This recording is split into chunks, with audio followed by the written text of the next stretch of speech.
take the car out onto Wanneroo's long track and spin backwards at 150 kilometres an hour and pop off a tyre.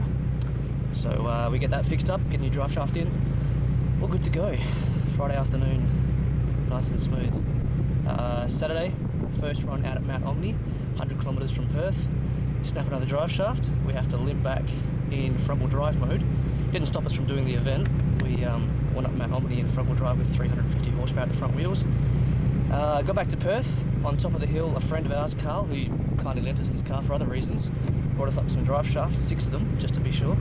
So we've swapped out the drive shaft again on that time.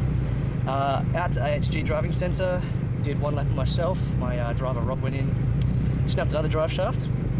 Once again completed the event in front wheel drive mode. And this morning I popped his motor, did a big end bearing. So Carl's nicely lent us his car to finish the event. The show must go on. Martin Ataris is a man used to being at the top, and he didn't disappoint in this stage, being the only driver to beat 45 seconds in 44.33. Alex Friedrich was the only driver then to beat 46 seconds, with 45.05 and 45.39 on his runs. The co-drivers once again led the way, outdoing the drivers in setting the pace. Simon Arthur finished in an amazing 42.81 seconds. And Dean Herridge was just as comfortable on tarmac as he is on the dirt, and took third in 44.36 to end the final event at the AHG Driving Centre. Lunch on day 3 was a real treat for the competitors, as all met at the Fremantle Motor Museum. Opened in 2002, it's Australia's newest and some say most interesting motor museum, featuring cars and bikes from the dawn of motoring to present times. Not only was the food good, but the views certainly suited the lunch guests to a T. Back to the competition, and the quarter-mile drags at Kwinana Motorplex was all about letting off some steam, and this stage was a nice change for many of the competitors. The best times for the drivers were Jamie Lister in 12.26 seconds, Chris Reynolds was second in 12.6, and Martin Ataris third. The stages at Kwinana Motorplex, in contrast to the ones at AHG, were longer and smoother, and high speeds could easily be achieved. The 600-metre dash through the car park was a great way to see and hear the cars being driven to the extreme. For the first test, Martin Ataris scored the best on both runs in times of 52.2 and 52.96 seconds. Jamie Lister was next in line with 53.15. For the co-drivers, you guessed it, cars 7 again, with Simon Arthur scoring an exceptionally fast 51.57 and 52.37. The next closest was Blaise Paris in 52.9, and all other drivers scored over 53 seconds.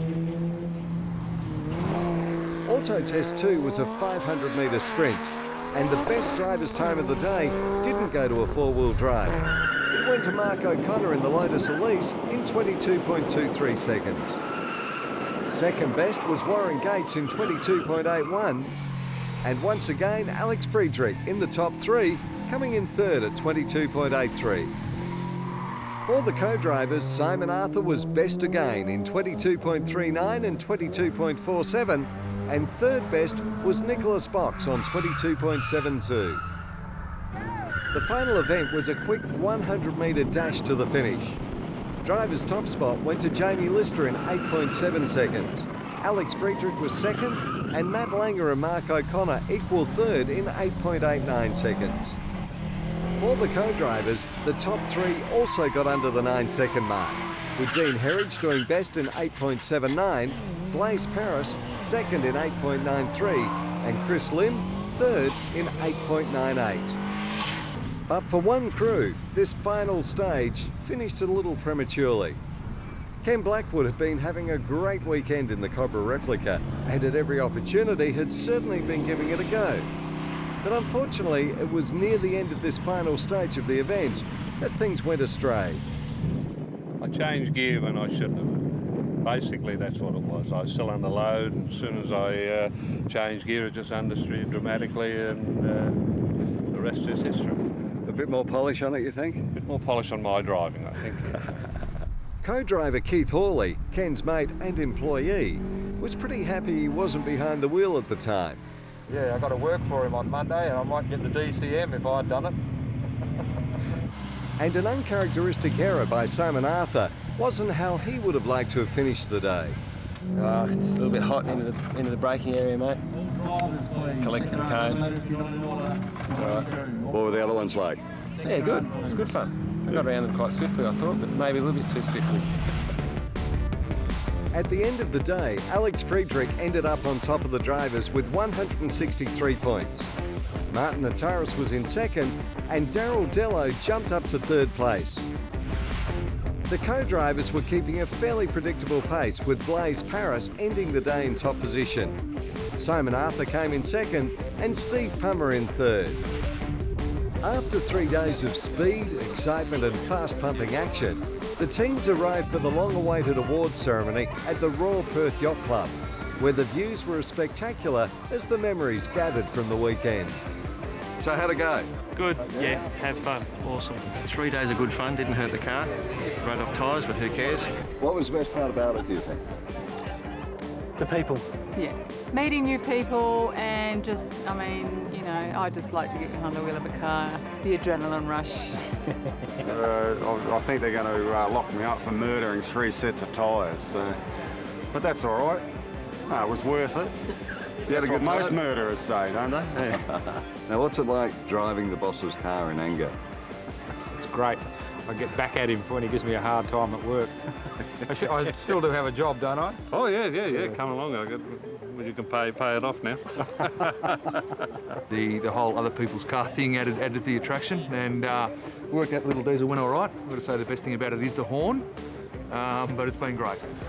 You drive a whole heap of cars, you can drive whatever car you like, but you decided to pick the diesel. Absolutely, yeah. I mean, out of all the Ferraris and Porsches and Lamborghinis that we could have driven, we specifically chose this Golf diesel. I like to believe that myself, but no, Volkswagen come to the party with the car, and having it over here in Perth, being based in Sydney as well, it's great. So what we've done is basically just try to make the most out of the diesel. So we've done some milk runs, some paper runs and some mail runs. We've left the engine running all the time. We've used about a tank of fuel for the entire weekend. So we used up somebody else's tyres and we've had a lot of fun. It was brilliant, as always. We had a lot of fun. We've been driving some very different cars in the last year in the Dutton, and the first time in WA we thought it fitting to drive 40-degree temperatures in a 1.8 litre turbo. But it held up very, very well. Even the tyres held up this time, so we're very happy. And after a drink and swapping a few stories, it was finally time for the awards to be given. The inaugural event has been outstanding. You guys have just listened to what we've said most of the time, done what we've asked you to most of the time. I've seen nothing but smiles on all your faces. It's just been an absolute treat to come over to Perth. And the winner of the co-driver's handicap was Blaise Paris in an Evo 8, well ahead of the field on 722 points. Well done, Blaise. And the winner of the driver's handicap, the Alphera Dutton Rally Western Australia 2006, was Martin Nataris in the Evo 8 RS on 657 points. And the winner of the co-driver's outright result was Blaise Paris in the Mitsubishi Evo 8 RS on 160 points.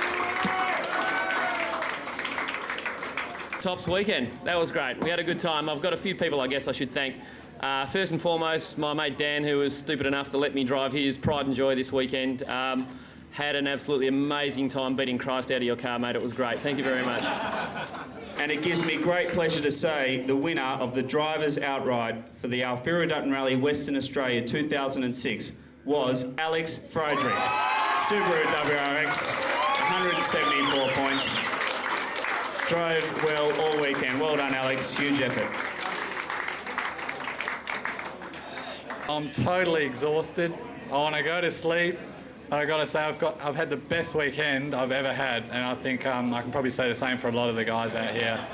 And the winner of the Alphera Dutton Rally Western Australia for 2006 were Martin Nataris, Simon Arthur, Evo 8 RS, on 341 points, and I've got to say, guys, they missed a couple of events on day one, got the car back together, and they do a very, very good job at driving that car. So well done, guys.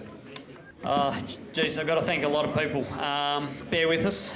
First of all, Race Talk and Daniel, thank you for their number. A lot of people know that we were in trouble first event, popped the clutch, and Race Talk whipped the car to pieces, got it going in 2.5 hours and got us back out there. And I think that's what the event's all about. These events are fantastic and a lot of fun, and that's why we love doing it. They're affordable and it's great. Thank you.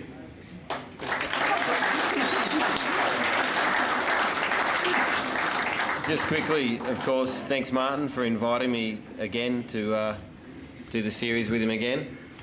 Don't know why he keeps asking me, but and thanks to Perth for putting on such a good show, providing all the places that we went to. Thanks to all the officials for standing out in the sun. Wow, how hot was it? Fantastic. And next year, of course, will be bigger and better, and we'll hope to be back. Thank you. Well, that brings us to the end of the inaugural Alphera Dutton Rally for Perth for 2006. And as we said, it was a big weekend. There was some great driving and some pretty good partying as well. The next event is going to be in New South Wales from June the 2nd to the 4th. If you want some more information, check out the website. So until we see you next, and hopefully on a Dutton Rally, take care.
Ready?